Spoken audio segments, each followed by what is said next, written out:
What's up, good people? Welcome back. And I'm saying welcome back to Montgomery & Company because I'm assuming that you watched Steve Nash's interview yesterday and you're coming back because you want to see the other half of it. So welcome back. You could have been anywhere in the world, but you're here with us. That's good for we just need the love. So speaking of that, I don't usually say these things, but I need to start saying these things. So please follow, like, subscribe, turn on your notifications. I don't know how the algorithms are going to act, so I'm just asking you to do that because we got a lot of heat coming up on the show, even starting with this conversation with Steve. I mean, the Hall of Famer, he talks about it all, the mind of an athlete, block training, everything. It's time. Let's go! So, first of all, welcome. Listen, point guard to point guard. This is lit. I'm telling you right now, because you're one of those players that everybody knows who you are. Everybody knows what you've done, two-time MVP, which doesn't happen from the point guard position. So Steve Nash, welcome to the show. Thank you, Renee. It's great to be here. Big fan of yours. Oh, please, listen, y'all get me hype up in here, but listen, it's NBA playoffs right now. And the NBA playoffs are going on right now, and we've seen some Game 7s. You played in 4 Game 7s during your NBA career, 2 with the Phoenix Suns in 2005 and 2006, and 2 with the Dallas Mavs in 2003 and 6. And so I'm just curious because when you've already played against a team 6 games, what is your mindset? What are the things you're keying in on that Game 7? That's why, people say Game 7 is like the greatest phrase in sports, because like if you play a one-off elimination game, it can be great. It's still everything's on the table and it's high pressure and high stakes. But when you play a team 7 straight times, and it takes like 2 weeks or more, there's more on the table, because now it's personal. You've been going at them and they've been going at you for, like I said, 2 weeks. And so it's a really special opportunity to kind of finish a series in dramatic and emphatic fashion when everything's on the line like that. So it's kind of like such a unique situation that it's really almost hard to prepare or to visualize. You have to go through it in a sense. It's about controlling your emotions. It's about being present. And fortunately, I think everyone has a different psychological makeup. Some people are probably like scared before the game. Some people are like just so confident, and then it all kind of meets back in the middle when the game starts. What was your energy? Yeah. I think I was like in the middle. I was like confident, but also anxious. Like I was definitely kind of had nerves and anxiety, but also confident. And I think for me, I always kind of had this thing like I hope like luck is on your side as well. Like I know I've done the preparation, but you know how it is. You have good games, bad games, the ball goes, it doesn't go, whatever. Like that stuff happens too. So I always kind of almost had this like part of me that was thinking cosmically, like what's happening and how's this gonna play out? I know I'm ready, I know we're ready, but you never know how the ball bounces. And so unfortunately that's probably a waste of energy because you don't have any control over that anyways. But sounds good though, but you're going to waste that energy. It sounds good, but you are going to waste the energy no matter what, because it's a stressful thing. But that is the best feeling in the world, to have that stress and to have it all on the line. And there's nothing better. I coached a Game 7 a couple of years ago against with the Nets against the Bucks, and we went to overtime in Game 7. KD towed the line on a 3. Toe on the line. Yeah. But I just remember like how badly I wish I could have played. You're coaching the game. I was going to ask that. So you be in those big moments, you want to be out there because it's like, is it the control thing? Because you know that you're ready and could like control and do things that you wanted to do. Okay, let me be clear. Like I really didn't want to be out there because I know those days are gone. But the opportunity to play in a Game 7 is like, of course. I was envious for the guys. Like I was happy for them. I wanted them to enjoy it, and it's so special. And you don't get the opportunity to do it. I played 18 years. I played, I think you said, in 4, and so it doesn't come around often. And so I was excited for the team, but also in a way envious because I'll never play in a Game 7 again. Facts. No, I mean, we have game fives in the WNBA, and for 3 years straight, I played in 3 game 5 of fives. And you're right. There's something about that experience where that's why people want vets on their team. Like when people say like, oh, why is this Yeah. guy getting picked up? And it's like, Right. he's been there. He's going to know how to tell people what to think, Right. how to feel, and all of those different things. And that also kind of makes me think about like when point guards and controlling the game, and we're going to get into that later. But as a Hall of Famer, you played in the league 18 years, two-time MVP, which is an elite group that only very few can claim, very few point guards in particular can claim. But there's so much talk about legacy and championships. And Giannis talked about how that process matters. The process of all of it matters. You talked about you played in 4 game 7s. You were a part of the process. So do you think winning is in player shapes a player's legacy? Like, do you have to win a championship for it to Mhm. shape your legacy, or does that really or the process matter? I think it does. Like in the modern, like I never won a championship, and I think if I had of, your perceived legacy would be different. I we're really close with Dirk and his family, and the Finleys. Like we played together in Dallas, and we're family friends, and we, go on vacations together, and like that is a cherry on top of their resume. And for them to have capped their career with a championship. So, that is that is real. At the same time, like this is all perceived, right? Like we make all these narratives up. So Facts. you can also like create your own perception, right? And so for me, like, yeah, it hurts still a little bit that I didn't win a championship. At the same time, like life is so much bigger than basketball, and the fact that I personally or my teams didn't get it done, that's what makes it special to win. And That's must true. have played in 4 or 5 conference finals and never got over the hump, but gave it everything I had. I was obsessed with my craft, and I hope I'll be remembered as a great teammate, leader, and competitor.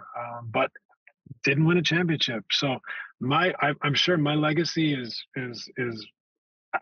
my I guess my body of work speaks for itself. I had a great career, but it didn't have that cap on it. At the same time, like I got so much out of the game of basketball, so many incredible memories, and there's so much more to life that's important to me. That I'm busy living, not busy looking in the past and seeing what I accomplished and what I didn't accomplish.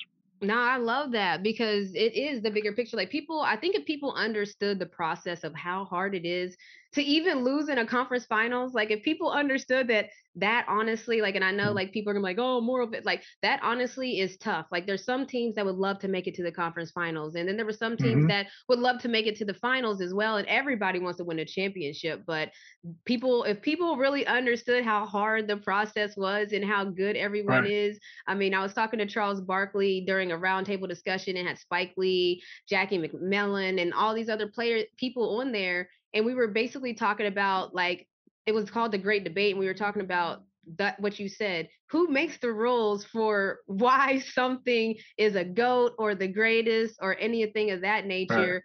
I mean, because when you even look at MVPs awarded back to back, you said you hope your legacy.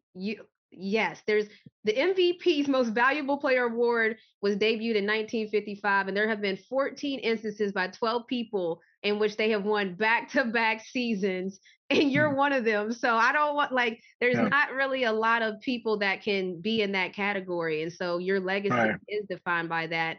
What was that time period like though? Like I mean, and winning Mm. it once is one thing. To do it again, unheard of. Well, first of all, thank you. I was fortunate. When I left Dallas to Phoenix, that team was a perfect fit for me.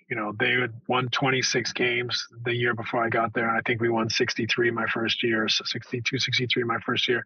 And but they needed a creator, they needed a leader. And so it was a great fit for me. And we had I think in a way we impacted the game and more than just our play. I think we influenced the way it was played. We played fast. We played in transition. We played pick and roll, and we're able to spread people out. And I was able to create, and that highlighted my strengths. I think for me though, what's important about that is the story.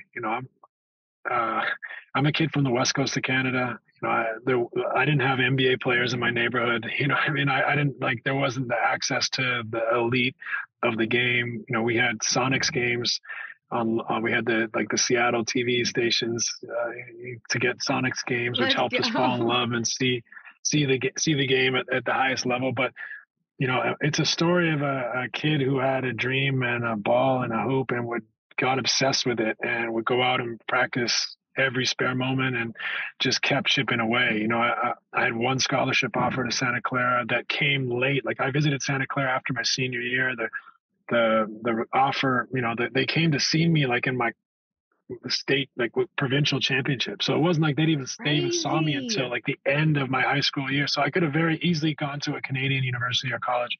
Um, so like that's the story of, I think, just having a dream, having a passion for something, sticking to it, putting days on top of each other and never letting go. And so it's a story about becoming obsessed with something and it just, I think, is something that for me it means a lot to me because I think it's something that can transfer to other people in whether it's in basketball or whatever it is in life, to believe, to make a plan for yourself, to be creative, to put pen to paper and build the life you want to build. And so that's really what it means to me. Basketball is beautiful and I love the game and it's given me so much, but life is bigger. And there's a lesson in there, I think, that I can share from my experience with everybody. No, I love that. And it makes me, you talked about building, and it makes me think about, you have a new app called Block Training where you Mm-hmm. talked about, you're a guy that loves movement. Movement is essential to everything. Your mental health, your mood, your sleep, your diet, relationships are heavily influenced by the movement of the body. So just tell me about why you even wanted to start Block Training and about it. Mm-hmm. Oh, thank you. Yeah, this all started in my career. I was, as you know, as you just said, I had a one scholarship kid that just wasn't the biggest, tallest, fastest, most explosive player. I wasn't going to overpower people. I wasn't like, at the end of the gene pool that some of these incredible athletes are that you're competing with. So I had to have this curiosity to try to win the margins. And so that led me to like, what are the best practices in like training, skill acquisition, recovery, diet, sleep, all these things. And this is when, now these things are all pretty common, but 25 years ago wasn't nearly as common. And so I went on this kind of journey to try to find out how I could improve and how I could compete in different ways. And, one of the ways that had a huge impact on my life was really training myself to move well, to movement training. And I got to work with Dr. Rick Celebrini, who's now, we were two guys from the West Coast of Canada. Now he's the head of sports science for the Golden State Warriors and had a big impact on the Warriors, but just a brilliant movement mind and genius. And just so a lot of the fundamentals, though, that I learned in my career, I thought I learned could be really impactful for everybody. So just little principles of movement like mobility, stability, balance, coordination. These things are the fitness industry, we're taught you have to go out there and you have to, walk or run for an hour 3 times a week. I think that can be very inaccessible to a lot of people. Facts. I think there's a smarter way to do this. We're talking about a lot of people that maybe are intimidated to start. So whether So you're a you have a professional daily 8 athlete routine or about for something like, I think I read that, or I might have saw on Good Morning America. First of yes, all, you were on Good Morning America, and I think you're hinting to the point of you create a routine that like you could actually get into a hmm routine of it. You don't have to almost right, derail your schedule to do this daily 8 routine, right? that's right. So that was the one of the evolutions of this whole concept was I wanted to share like the movement training principles that I'd learned because I think they can extend people's health span, right? So we talk about lifespan in the United States, average lifespan is 77. Average health span, which is a growing term, is you're good health years where you're active, you're living your best life, and you're avoiding chronic disease. That's 63 and kind of plateauing. So like our good years are kind of plateauing, but we're living longer because of medicine. We should be able to close that gap where people can live a decade or two more at a high level where they're having great quality of life. And so fundamental to health span are exercise, mental health, diet, sleep, and social interaction. But exercise, and we say movement because the fundamentals of movement are purposeful quality movement are going to be long lasting and longevity inducing. But exercise is also research shown to help sleep, to help mental health, to help dietary choices, and to be the people that are more active are more likely to be socially interactive. So movement is a trigger for all the pillars of health span. So what I really want is to make it accessible for people. And so then I said, it doesn't matter if I have, Rick Celebrini and or the best methodology in the world. If people aren't going to make a healthy habit out of movement, we're not going to make an impact. So I really started to study the habit sciences and what it takes to create a habit. And one of the principles of habits is to make it almost harder to fail to begin. So 8 minutes. Is that why you made it so small? Yeah, I was going to say, is that why you pretty much shrunk it down? 8 minutes in your day makes you almost feel guilty if you don't do it, because it's like, oh, I couldn't do 8 minutes to my movement today, to my body, to my health, to my mind. That's right. That's right. And so what it is like, it's whether it's you that's an elite athlete that wants to just stay super fit and active. It could be something you do before you go work out or whatever it is that you want to do.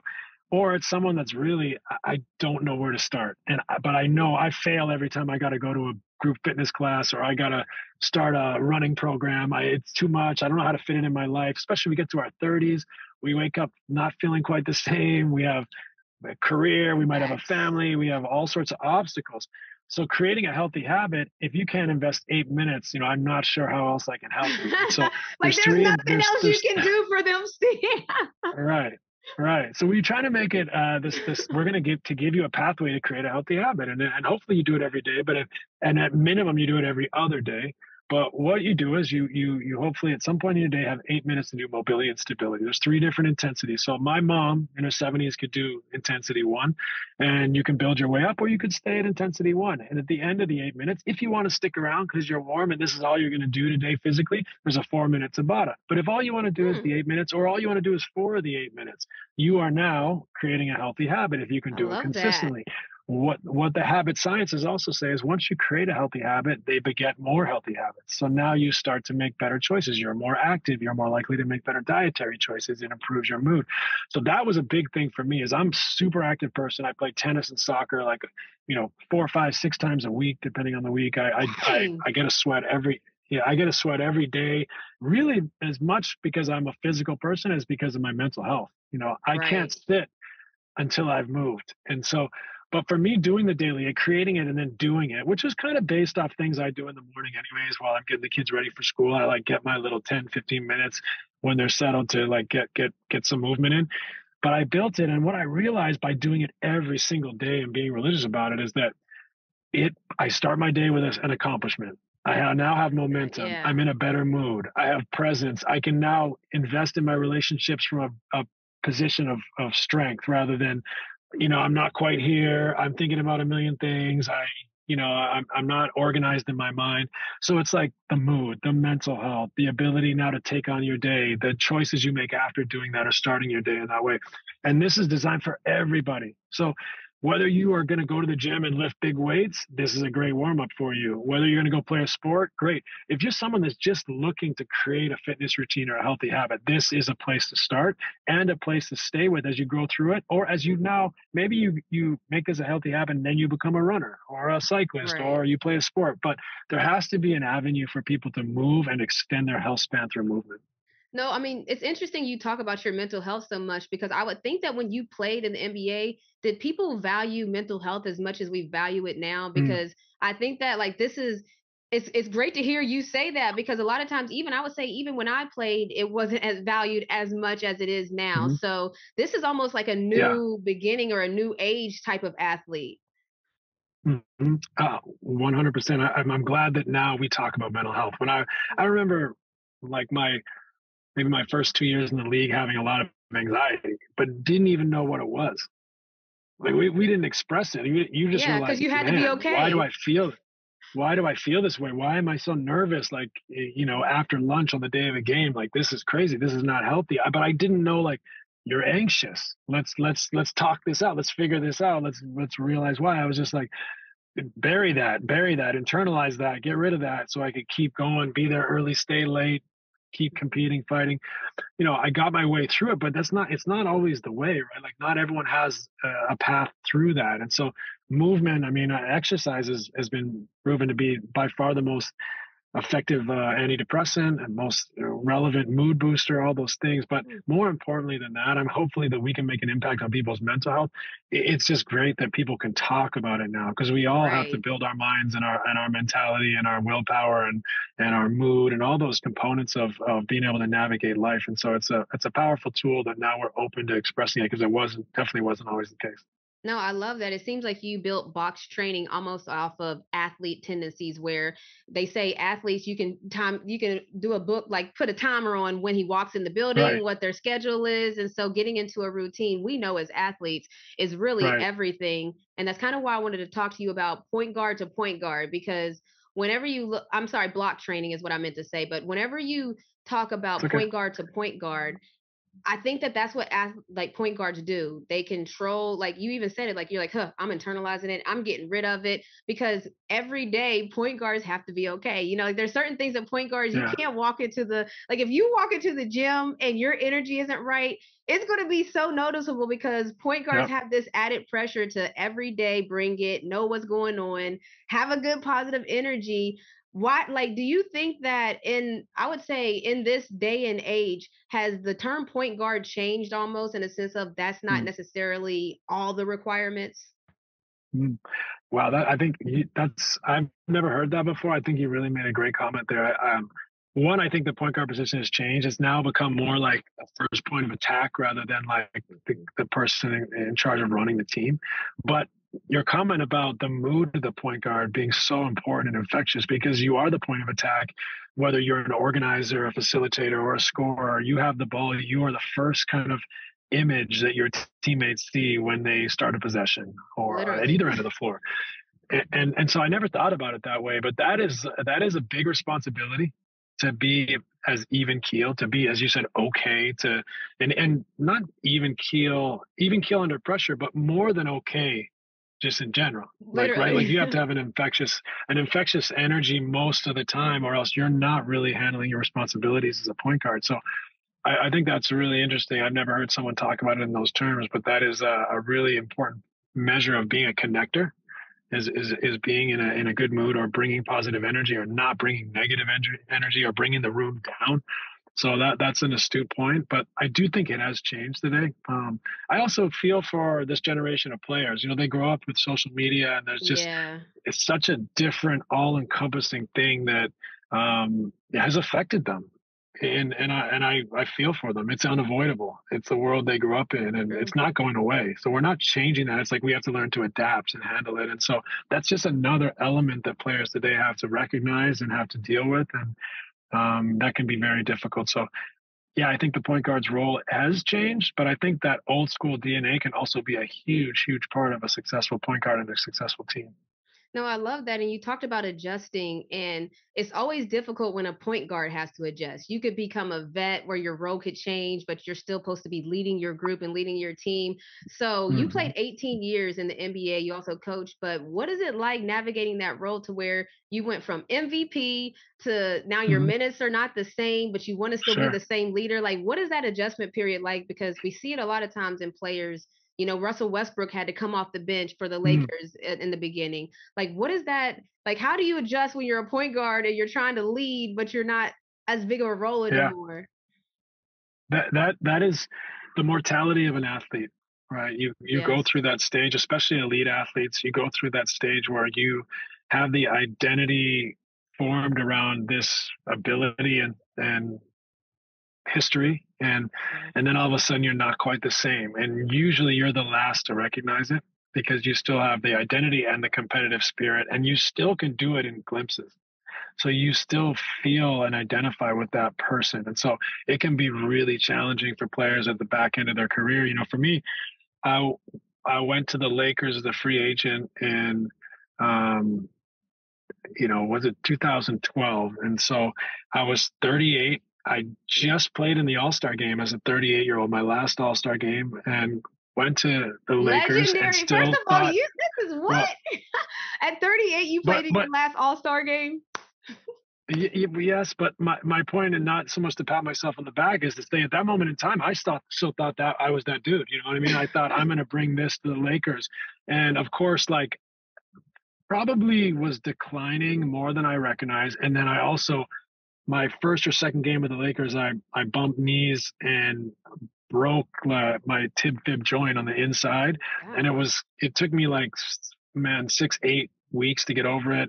But what happened was it really bothered my nerve system, and I had already had a back issue that I'd managed my whole career. And there's kind of this theory in neuropathy that there's two nerve interruptions. It can be like a more of a major issue. And so my issue was like, yeah, probably slowing down a little bit, but more than that, it was like I couldn't recover.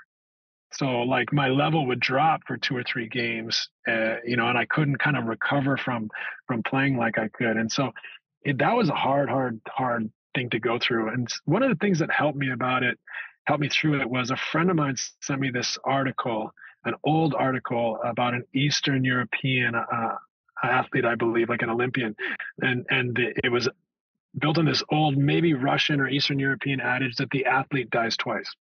And so, like, we all die a natural death in our life, but the athlete dies at a young age and has to kind of be reborn as someone else. And so, if you look at it in those terms, it can really be a benefit to you, because the last thing you want is to never kind of grieve over that former self and still identify with that person that actually is never showing his face again. Do you know what I mean? Like, Yeah, you're because never going to Father be able to do Time the is things that you're undefeated. identifying. Period. Right.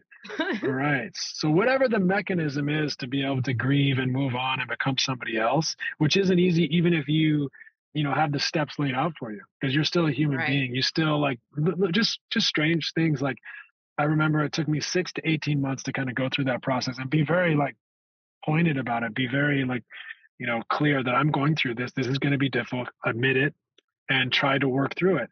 And there would just be days where you'd be like, fine, fine, fine. And then one day you'd be like, yeah, it really leaves a hole not to be able to drive downtown and show off in front of 18,000 people. Yeah, because Do you you know were what I mean? like, Like, yes, because you were at the top of the top. Like, a lot of people don't make it to the top of the mountain, and so you made it to the top of the mountain. Like, that's where you were, and then now you're not even on the mountain. yeah, You right, know, right, you yeah. just want to And so climb. you can imagine, if you don't deal with it, if you don't face it head on and try to deal with it, it's going to be really difficult. It's gonna present itself in other ways in your life. And so accepting it and still working through it, because accepting it's one thing, but you still are an emotional being. You still have to go through Yeah. that. And so, maybe I'm getting way too deep No, into what I this is, love but I think it it, because this you is know, real talk. Like, this is what every athlete, not every athlete, but maybe a lot of athletes will experience, and people don't really talk about it because just now we're talking about mental health for athletes. So nobody was definitely talking about it when you were retiring or getting at the end of your career. right. And we're talking about the end. I'm gonna ask you a couple quick questions before you go, but we're talking about the end of the career. But what about the beginning? You're a coach Mm, and you've evaluated talent a lot. Victor Wembanyama has been a name that people are saying is a talent that is generational. Have you seen any of his mm, tapes? What do you think about his game? mm. Do you think he's one of those generational talents? Well, I've seen the clips. I haven't really watched him play a game, but I've seen the clips, and I mean, it's incredible. I mean, you think about the potential of a player his age, his dimensions, to have the ability to move with that frame, but also to be able to handle the ball, shoot from deep, shoot off the dribble with dexterity. But what I think is really fascinating is, like, his rim protection could be, Right. perhaps the best of all time. We don't know. We don't know how he matriculates and what his mentality is, but, like, to be that kind of tall, have that length, and have the feet that he has, and be able to move like that. He especially in today's game where you have to cover space. In the old days, you could be a big dude that could hang out around the basket and kind of protect the rim that way. Nowadays, you got to be able to move, because you're going to be stretched. You're going to be out in space guarding different positions. So to have that length and be able to cover that much airspace and ground, Right. he could be like a historic rim protector and defender, even though I think most people get caught up in seeing him make step back J's off the dribble. But the total package is very exciting, and I think it's going to be fun to see what he can become, and it'll be incredible for fans to watch that journey. Love it. Love it. Okay, so last question. We're with the Hall of Fame point guard. So Ray Allen just gave his Mount Rushmore, but I'm curious, who are your top five point guards? And I'm asking him this on the spot, you guys. Hmm. I'm just letting you know, like, this question is Wow. on the spot, not a lot of time to think, but not the normal Mount Rushmore that everybody says. And I also think that there's eras, and I'm going to say, because I had the great debate, so Sure. there's eras and all of these different things, but just from your perspective and your opinion, who are 5 point guards that Right. you gravitate towards? Yeah. I mean, again, like I'll preface it by saying, like, Bob Cousy was the best for generations. But was Oscar Robertson a point guard, or was he a combo or a point forward? So you say all those things, but I would say clearly Magic Johnson, for me, is kind of top of the list. Isaiah Thomas was my hero Come growing on, up. That's Z. who I wanted to play like. That's who I wanted to be like. Like I saw someone that wasn't gonna overpower people or jump over people. That was amazing. I think it's hard for me not to look at the latest generation. There's so many great point guards. Chris Paul, I mean, he's put himself in that category as well. But there's the Jason Kidd, Gary Payton, John Stockton. So I'm not giving you Yeah, four, you but I'm can giving leave you a it. You bunch can of list them names all. of people that I Steve think have had a big Nash. impact in the game. Well, I mean, it's to be honest with you, like I'm not a. It's for me, like I know these are like these are opinions. So to be thought of in that category with some of these guys is like I couldn't ask for anything more of a kid Of with one course. scholarship who grew up in an English household playing soccer on the west coast of Canada. So it's been an incredible journey, and I admire so many incredible point guards, and there's more coming up every day. I mean, I love Shea. Shea is unreal. So there's so many great point guards That's to come in GA. this current generation as well. Yeah. No, I mean, I love that. And like we said all the things before to know that there's not a top five. There's really not. That's why those are people he gravitated towards. But of course, we're adding Steve Nash in that list. Two-time MVP, been to all the, like, just changed the game, even how you played, keeping the dribble, like, okay, keeping the dribble alive and just never stopping. That was you, where people even called it that, the Nash under the basket, where you don't pick up your dribble, you just keep circling around. You have something named after you that came after you for point guard. So, man, I thank you for joining me. And also, too, we were talking about a lot of Canada. WNBA had the first preseason game in Mm, Toronto. That was yeah. amazing. Sold out in minutes, Incredible. 17,000. I mean, like, so, I mean, I know, like, I didn't, were you able to go? Were you there? You probably weren't, because I know you're probably No, building, but I consumed a lot of the clips, and we've had a really strong national team women's program, and got more and more young girls playing at a super high level and making the love it. WNBA. So it's beautiful to see so many young Canadians come up and get into the WNBA, and for that game to be sold out in Canada, I think proves like we got to keep investing in women's sports. Like it's amazing how far women's sports. I'll look primarily at basketball and soccer, but like face so many obstacles. And here we are, like selling out in minutes in Toronto, getting 60, 70,000 at women's Champions League games in Europe. Like we got to Crazy. keep investing in our youth and our women. And it's beautiful to see Canada support the women's game like that. Absolutely. Anytime you're in Atlanta, please come bring your daughters to a game, and make sure y'all go check out the app Block Training. I'm telling you right now, if you ain't got 8 minutes, I don't know what to tell you. Hall of Famer Steve Nash, thank you for joining us on Montgomery and Company. Sometimes when you talk to people, it's really easy to see why they are successful or why they became who they became. Like Steve Nash and the way that he thought and the way that he even thinks now, there's no question that he was going to be successful, and even with Block Training and everything that he's doing, is going to be successful. I mean, has already been successful not only as a player, but as a coach, making it to game sevens when some coaches want to make the playoffs, struggle to make the playoffs. I mean, just different things in his life and his career, and it's going to be no different post-career. That's kind of what we talk about all the time with athletes. It's those things you learn when you're an athlete that carry you on for the rest of your life. Hopefully you teach your kids and it becomes a generational thing, just like here at MoCo. See y'all next week.